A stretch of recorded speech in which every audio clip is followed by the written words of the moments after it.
Counselling में एक topic आता है इक्लेक्टिक काउंसलिंग। इसको हम लोग आज देखेंगे। इक्लेक्टिक काउंसलिंग एक टर्म है जो कि काउंसलिंग में बेसिकली यूज़ किया जाता है। और काउंसलिंग का जो प्रोसेस होता है बेसिकली एक कोई एक्सपर्ट व्यक्ति होता है जो किसी क्लाइंट को जो कि एक स्टूडेंट हो सकता है या कोई भी हो सकता है जिसकी समस्या को सॉल्व करने में सहायता करता है। तो इसमें हम लोग कंटेंट में देखेंगे व्हाट इज़ काउंसलिंग, यानी काउंसलिंग है क्या। उसके बाद टाइप्स ऑफ काउंसलिंग, काउंसलिंग कितने प्रकार की है। टेक्निक्स ऑफ काउंसलिंग, काउंसलिंग की टेक्निक क्या है। डायरेक्टिव काउंसलिंग क्या है। Role of counsellor in directive counselling. Non directive counselling क्या है। Role of counsellor in non directive counselling.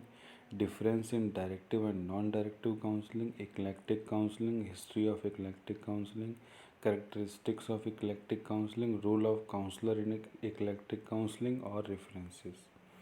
तो जैसा कि अभी फिगर देख रहे हैं, बेसिकली कभी कभी लाइफ में ऐसा होता है कि हम अपनी प्रॉब्लम को खुद सॉल्व नहीं कर पाते हैं। तो हमें कोई भी अपने से अनुभवी या अपने साथ का या अपना छोटा कोई भी व्यक्ति चाहिए होता है जो हमें हमारे नज़रिए को समझने को सहायता करता है। तो कई बार एक प्रोफेशनल हेल्प ली जाती है। हम लोग स्टूडेंट हैं, विद्यार्थी हैं, तो उसको काउंसलर बोलते हैं। बेसिकली स्कूल के सेटअप में ये चीज़ लाई गई है ताकि जो बच्चों की समस्याएं हैं वो सुनी और समझी जा सकें। तो बेसिकली व्हाट इज़ काउंसलिंग, यानी काउंसलिंग है क्या। Counselling is a form of talk therapy, मतलब एक बातचीत की एक थेरेपी है। It is a process where an individual, couple और family meet with a trained professional counselor to talk about issues and problems that they are facing in their lives। ये एक वो प्रक्रिया होती है जहाँ पे एक इंडिविजुअल है या कपल है या फैमिली है, वो मिलती है किसी भी एक ट्रेंड प्रोफेशनल काउंसलर से ताकि क्या है अपने इश्यूज़ या प्रॉब्लम्स के बारे में बात कर सके जो कि वो अपने लाइफ में फेस कर रहे हैं। Professional counselling is confidential and non judgmental. जो हमारी प्रोफेशनल काउंसलिंग होती है वो हमारी कैसी होती है, कॉन्फिडेंशियल होती है और नॉन जजमेंटल होती है। मतलब इसमें जज नहीं किया जाता है बल्कि हेल्प की जाती है। अब आते हैं टाइप्स ऑफ काउंसलिंग। काउंसलिंग कितने तरह की होती है। तो इसमें बहुत सारे टाइप्स होते हैं, मैंने कुछ ही टाइप इस पीपीटी में इंक्लूड किए हैं।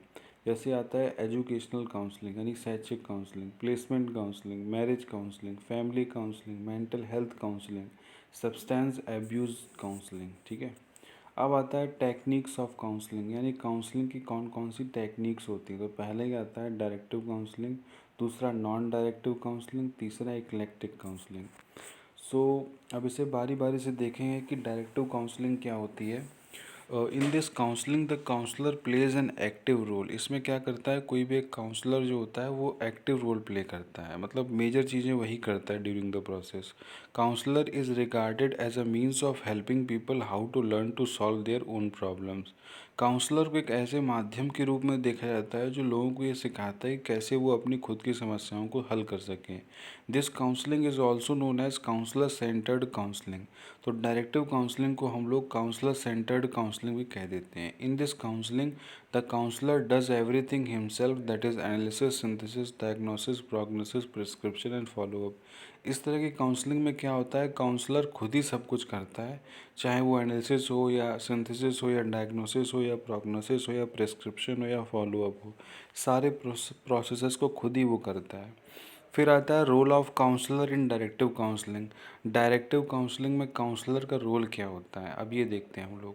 तो काउंसलर का एक बहुत महत्वपूर्ण रोल होता है कि वो एक दिशा प्रदान करता है किसी भी व्यक्ति को जो उसके पास जाता है प्रॉब्लम लेकर के। The counsellor is the pivot of the process and the leader of the situation.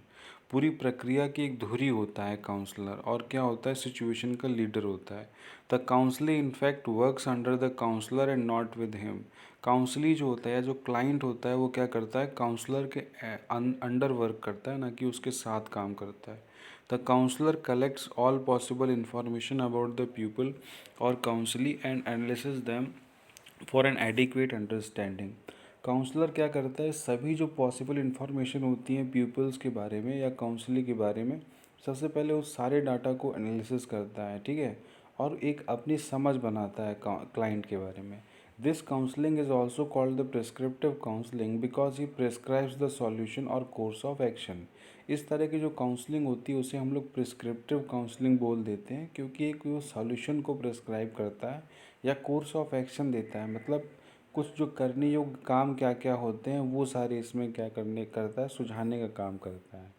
फिर आता है non directive counselling. Non directive counselling में क्या होता है, in this counselling process the client comes to the counsellor with a problem. इस तरह के काउंसलिंग प्रोसेस में क्या होता है, क्लाइंट आता है काउंसलर के पास किसी एक समस्या को लेकर के। In this counselling the client not the counsellor is the pivot of the counselling process. इस तरह के काउंसलिंग में क्या होता है, जो क्लाइंट होता है वो पूरी काउंसलिंग प्रक्रिया का धुरी होती है, धुरी होता या होती है, ना कि काउंसलर। ठीक है, since the counsellor is given full freedom to talk about his problem, counsellor, ठीक है, बेसिकली जो वर्ड है आपका COUNSELOR, एक क्लाइंट से मतलब होता है, और वो जो काउंसलर है वो एक व्यक्ति होता है जिसके पास जाता है कोई भी क्लाइंट। तो इसमें इस टेक्निक में होता क्या है कि मतलब पूरी आज़ादी दी जाती है, फुल फ्रीडम टू टॉक, जो भी अपनी प्रॉब्लम है। इसलिए इस टेक्निक को हम लोग परमिसिव काउंसलिंग भी बोल देते हैं, नॉन डायरेक्टिव काउंसलिंग जो होती है।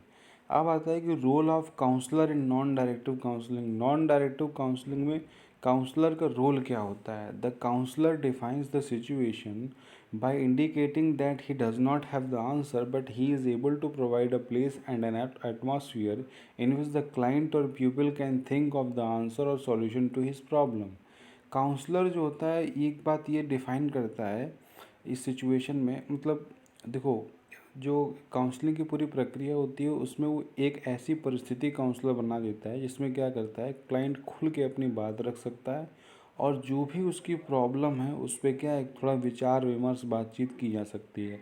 The counsellor accepts and recognises the positive as well as the negative feeling.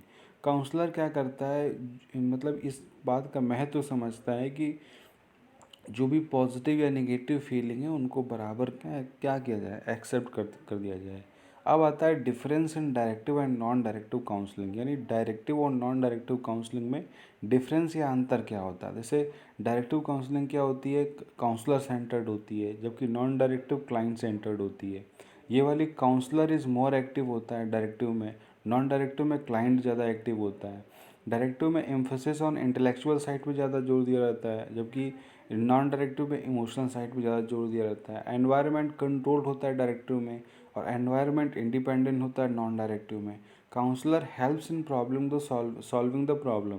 Counsellor क्या करता है, प्रॉब्लम को सॉल्व करने में हेल्प करता है डायरेक्टिव में। और मतलब काउंसलर क्या होता है, नॉन डायरेक्टिव में ज़्यादा हेल्प नहीं करता, केवल वो एटमॉस्फेयर प्रदान करता है। Decision is taken by counsellor, इसमें क्या करता है, काउंसलर डिसीजन लेता है। Decision is taken by client, non directive में क्या करता है, क्लाइंट जो होता है हमारा वही सर्वे सर्वा होता है और अपना निर्णय खुद लेता है। ठीक है, तो ये हम लोगों ने अंतर समझा। तो इस चित्र से आप अच्छे से देख पा रहे हैं कि जो एक काउंसलिंग का प्रोसेस होता है बेसिकली क्या होता है। वास्तव में हमारे सामाजिक जीवन में ऐसी कई बार समस्याएं आ जाती हैं कि हमें काउंसलर की हेल्प लेनी पड़ जाती है, उसमें कोई भी हर्ज नहीं है। तो इसी से मिलता जुलता एक वर्ड है इक्लेक्टिक काउंसलिंग, मतलब डायरेक्टिव और नॉन डायरेक्टिव से आगे की चीज़ है ये। और इसमें क्या है देखते हैं, eclectic counselling is a combination of directive and non directive. जो हमारी डायरेक्टिव और नॉन डायरेक्टिव काउंसलिंग होती है तो उसका एक कॉम्बिनेशन होता है हमारा eclectic counselling. The counsellor in this counselling में start with directive technique but switches over to non directive counselling if the situation requires and vice versa can also happen. Counsellor क्या करता है, इस तरह की काउंसलिंग में एक डायरेक्टिव टेक्निक के साथ शुरू करता है, लेकिन नॉन डायरेक्टिव काउंसलिंग में क्या है, स्विच कर जाता है। ठीक है, अगर उसकी सिचुएशन रिक्वायर करती है, या इसका उल्टा भी हो सकता है। ठीक है, अब आता है हिस्ट्री ऑफ इक्लेक्टिक काउंसलिंग। जो हमारी इक्लेक्टिक काउंसलिंग होती है उसका इतिहास या उसकी हिस्ट्री क्या होती है। This method of counselling was propounded bye FC thorn. ये जो मेथड था काउंसलिंग का, ये FC थॉर्न ने दिया था। He believed that both the other method directive and non directive has some problem. उसने ये यकीन किया कि जो बाकी जो दोनों मेथड होते हैं डायरेक्टिव और नॉन डायरेक्टिव, इन दोनों ही मेथड में कुछ न कुछ कमियां रह जाती हैं। Thorne developed a mixed method by taking good qualities of directive and non-directive counseling. Thorn ने क्या किया, एक मिक्स्ड मेथड को डेवलप किया। उसने क्या किया, जो डायरेक्टिव और नॉन डायरेक्टिव काउंसलिंग थी इनके दोनों के ही अच्छी अच्छी क्वालिटीज़ को लिया। फिर आता है steps in eclectic counselling. Eclectic counselling में कुछ कुछ आपके स्टेप्स होते हैं। जैसे पहला है, firstly counsellor tries to know the need of the client. जो भी हमारा क्लाइंट होता है उसकी ज़रूरत जानने का प्रयास करता है जो काउंसलर होता है। In second step he chooses technique according to need of the client. जो भी क्लाइंट की ज़रूरत होती है उसके हिसाब से वो क्या करता है, टेक्निक चूज़ करता है। In third step effectiveness is assessed, और थर्ड स्टेप में क्या होता है, जो भी इफेक्टिवनेस होती है उसे असेस करने का काम करता है counsellor. In fourth step necessary preparations to give counselling is done, और फोर्थ स्टेप में क्या होता है, जो हमारी नेसेसरी प्रिपरेशन होती है काउंसलिंग देने की वो की जाती है। In fifth step counsellor and client both together find the solution of problem. Fifth step में क्या होता है, जो क्लाइंट होता है और काउंसलर होता है दोनों ही मिल करके किसी भी प्रॉब्लम का सॉल्यूशन फाइंड करते हैं। The right to take decision is of client in this counselling. और इक्लेक्टिक काउंसलिंग में क्या होता है, जो निर्णय लेने का अधिकार होता है वो हमारा क्लाइंट का ही होता है। अब आता है कैरेक्टरिस्टिक ऑफ इक्लेक्टिक काउंसलिंग, यानी इक्लेक्टिक काउंसलिंग की आपकी विशेषता क्या होती है। तो इसे देखने का हमें खुद करना है। मेथड्स ऑफ काउंसलिंग में change from counsellor to counsellor और even with the same client from time to time. जो काउंसलिंग का मेथड होता है वो चेंज करता है काउंसलर से काउंसलर और इवन सेम क्लाइंट के लिए time to time. Flexibility is the key note of this counselling. इस काउंसलिंग की जो सबसे बड़ी विशेषता होती है वो होती है flexibility. Freedom of choice and expression is open to both the counsellor and the client. जो फ्रीडम ऑफ चॉइस होती है, जो एक्सप्रेशन होती है, दोनों को ओपन होती है, चाहे हमारा काउंसलर हो चाहे हमारा क्लाइंट हो। Feelings of comfort and are essential in this counselling. इस तरह की काउंसलिंग में क्या होता है, जो कंफर्ट की फीलिंग होती है वो बहुत ही ज़रूरी होती है। ठीक है, हम लोग आगे आते हैं कि role of counsellor in eclectic counselling, यानी इक्लेक्टिक काउंसलिंग में काउंसलर का रोल क्या होता है।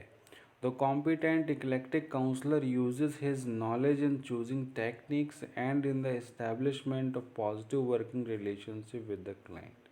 जो कंपोनेंट होता है इक्लेक्टिक काउंसलर का, वो क्या करता है, अपने नॉलेज को यूज़ करता है ताकि वो टॉक टेक्निक अच्छी यूज़ कर सके, ताकि वो एक पॉजिटिव जो वर्किंग रिलेशनशिप है क्लाइंट के साथ बनाया जा सके। The counsellor must be aware of the fact that problem differ from individual to individual. Counsellor को इस बात का ध्यान जरूर रखना चाहिए कि एक व्यक्ति से दूसरे व्यक्ति में जो अंतर होता है वो मनोवैज्ञानिक अंतर होता ही है। Each problem must be treated as unique by the counsellor, और काउंसलर के लिए हर एक समस्या यूनिक होती है। ठीक है, एक जैसा आप ट्रीट नहीं कर सकते हैं। सो ये हम लोग देख लेते हैं हमारे रेफरेंसेस जो हैं, सो कुछ लिए गए हैं। तो इस तरह से हम जाना, समझा और पढ़ा है। उम्मीद है कि आपको समझ में आया होगा, और कोई क्वेरी है तो आप कमेंट सेक्शन में लिख सकते हैं। बाकी आपको देखने के लिए वीडियो बहुत बहुत धन्यवाद। हंसते रहिए, मुस्कुराते रहिए और देखते रहिए पीपीटी शो।